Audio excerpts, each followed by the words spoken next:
So, hello, welcome back to an episode of Self-Development with Tactics podcast. And as you can see in the background, we are having the modernstoicism.com site.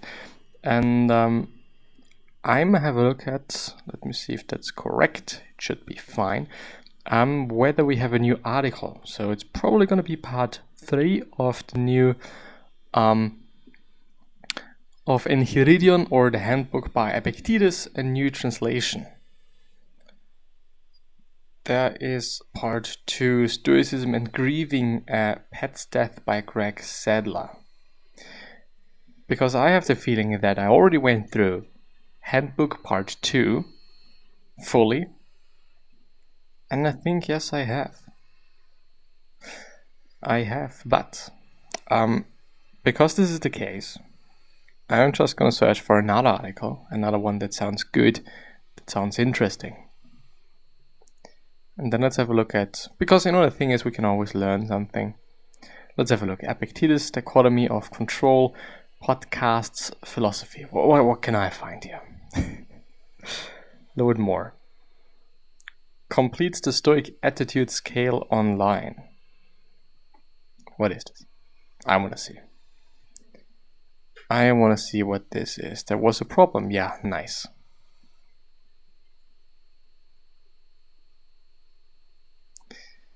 Well. See all recent articles. Let's have a look at the recent articles.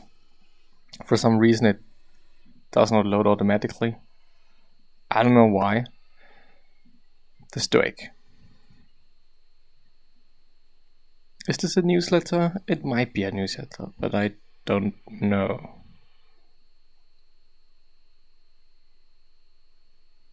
Are there links? No, there are no links. That's a bit of a fucked up thing. Adapting Stoicism. Categories. Excerpt. History, interviews, news, Marcus Aurelius' personal life. Let's see what we can find here. Once again, load more. I wouldn't hit you if you didn't make me so angry by Mary Brown.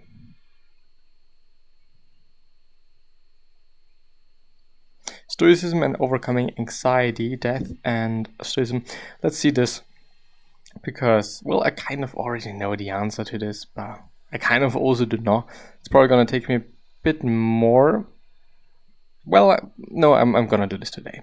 By Mary Brown, MD, is a primary care physician in rural New Hampshire, specializing in internal medicine and palliative care. In childhood, Mary began practicing an intuitive form of Stoicism to cope with being orphaned, and so on and so forth. So about 4 years after my adoption, my mother and I were having a mini vacation at her friend's house, and without provocation, she began telling me how horrible a person I was. For whatever reason, we don't know. I had treated our host badly. We do not treat people this badly. We do not treat people like this. I had made our host feel very badly. It is never okay to make someone feel as bad as I had made our host feel. We were guests here, and I was making our host sorry to have invited us. I was a shame and embarrassment to her. Only bad people made other people feel bad. And it went on and on. I was unaware of having done anything rude. I thought I had done everything I had been trained to do. My intentions had always been to be respectful. I never learned what I had done to upset our host, but whatever it was, I felt bad about it. Using the tools available to me as a 12-year-old, I did my best to make sense of what she had said, stripping the argument of its rhetorical niceties left.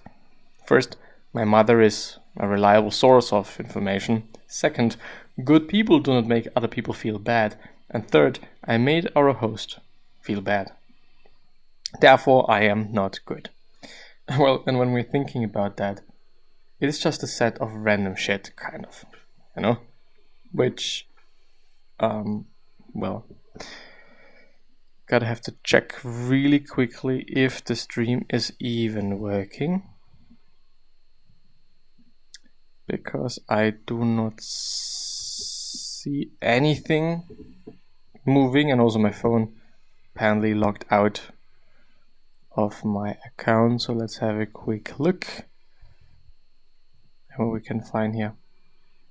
What I wanted to say is, what we can see here, and apparently yes, it is working. What we can see here is a set of random thoughts, random things, random categories, and random kind of factors for being good or bad that for some reason just equal to one being bad. If it is sensical, no, it's completely not sensical. If it is still a hard thing for a 12-year-old, yes, it really is, because, I mean, as a 12-year-old, I cannot I guess see, at least most of us cannot see that this just does not make any sense. No problems with this train of logic. I was well acquainted with it, and my family regularly told me that I was not a good person. The conclusion was familiar, and it flowed easily from the propositions above it, which are all known to be true. No news here. And when we are thinking about it, when somebody is told to always be bad, or just to be a bad person quite all the time and all very, very often, at some point you're just going to believe in it. This is one of the reasons why self-talk and negative self-talk in general, or just specifically, is just so fucked up. Because at some point, and also treating other people badly and or saying things to somebody that are completely nonsense and really not true, at some point they kind of believe in it. A second set of propositions could be brought up. First, my mother is a reliable source of information. Second, good people do not make other people feel bad. And third, my mother is making me feel bad. Therefore, she is not good. The conclusion could not be right. Something must have gone wrong. Steps 1 and 2 were given or givens. There must be something wrong with step 3. My mother was making me feel bad. Perhaps I didn't feel bad, even though I was pretty sure that's what I felt. This was a possibility, but seemed silly. Alternatively, maybe I was feeling bad, but maybe I was feeling just a little bit bad. Maybe our host was feeling really bad. I was making other people feel even worse than my mother was making me feel. That would be horrible because I feel pretty bad. And if I'm making other people feel even worse than this, then that is very horrible. I'm sorry. This logic makes other people's feelings more important and more reliable than my feelings. It is easy to see how growing up with this belief could get someone into trouble. Another belief that got me into trouble is the idea that people can make other people feel a particular way, that one person can control another's feelings. I'm responsible for how other people feel. It raises the possibility that other people are responsible for how I feel. Believing that I'm responsible for how other people feel means that they can get me to act in ways that they want me to. They want by telling me I'm making them feel bad. It makes me easily manipulable. Believing that other people are responsible for how I feel absolves me of responsibility for the contents of my own heart and steals my power to control my own life. Alternatively, perhaps there was an exception for my mother to the rule, quote unquote, good people don't make other people feel bad, because she was the adult and I was the child. It was okay for the adults to do whatever they felt needed to be done in order to correct the child. I already knew that I was going to have a hard time in life because I had so many undesirable traits, so I should really be grateful for all the correction I could get. At least I wouldn't drive people away by making them feel bad. I had to guess what I had done that was upsetting our host so much, but that was the least of my problems. From interactions like this, I would be left thinking that if someone said they were trying to help me, they could be as mean as they wanted. It is easy to see how this belief would prove unhelpful. Perhaps there was another reason that the rule, quote unquote, good people don't make other people feel bad, did not apply to me. Perhaps I was such a bad person that I myself was the exception. I could be made to feel bad without contradicting the rule because I was so bad it didn't matter. This was a real possibility. Clearly, I was very bad. My mother had just spent 15 minutes telling me so. Surely someone as loathsome as I could be made to feel bad with impunity. It is not difficult to see how this would cause adult me problems. In the usual pattern, after the lecture went on for a while, my mother would say, "You make me so angry," and begin hitting me, because we were at a friend's house, she did not hit me, but confined herself to a semi-whispered tirade, or tirade. With my adult brain, "You made me so angry that I hit you," is laughable, but when your full-size parent says it, it is tough to argue with. Little Mary, of course, your mother was able to control herself. She did not hit you, and she deemed it inappropriate. She never hit you at her friend's house or while she was driving or in a church. She only lost control, quote unquote, when there were no witnesses. Have you ever, Mary, become so overcome by emotions that you haven't hit someone else? You, loathsome as you are, can control yourself and your mother cannot. The problems with this statement became obvious to me when I was just a little older. My mother's tirade hinged on being convinced that another person can make you feel a certain way. This is a very complicated thing. It was obvious to me that other people could affect my emotions. My mother was making me feel bad, in brackets more accurately, sad, ashamed, remorseful, embarrassed, and unworthy, so it made sense to me that I had made her feel bad too. However, as I aged into adolescence, my self-awareness was growing. Soon I would be making the discovery Marcus Aurelius did. Other people cannot control how you feel, Marcus says in Book 7. And this is a quote. "Let there fall externally what will on the parts which can feel the effects of this fall. For those parts which have felt will complain, if they choose. But I, unless I think that what has happened is an evil, I am not injured, and it is in my power not to think so."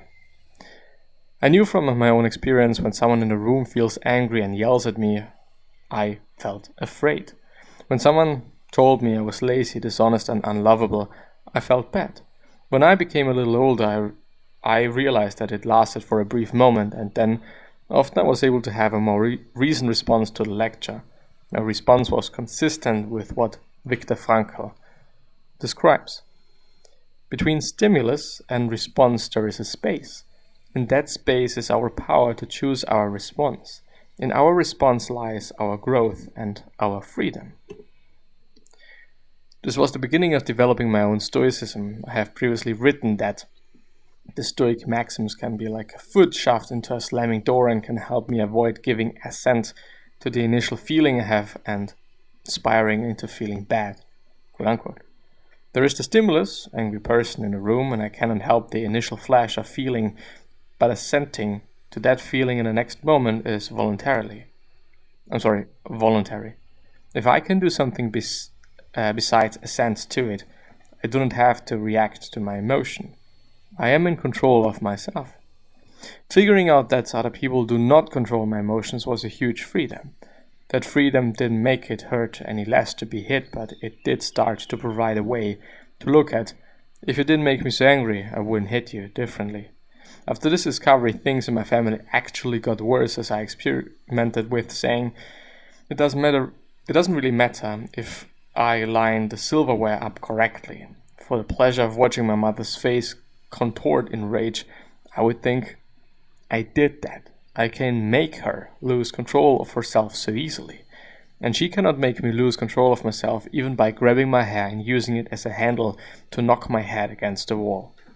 The idea of controlling my response to my emotions provided me with a way to evaluate her statement that I made her angry, and provided me with the start of a way to resolve the cognitive dissonance that I had described above.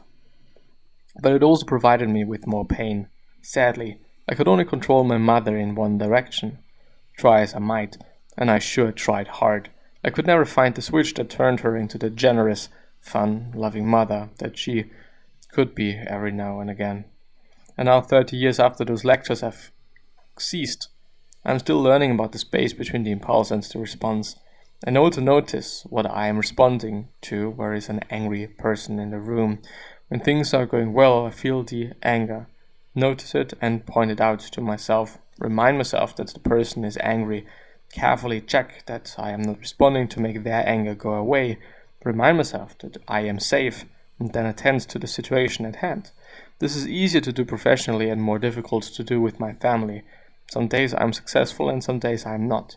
I'm still living out the legacy of believing other people can control one's emotions, but I am better at logic than I used to be. And with this being said, I'm gonna end the episode there.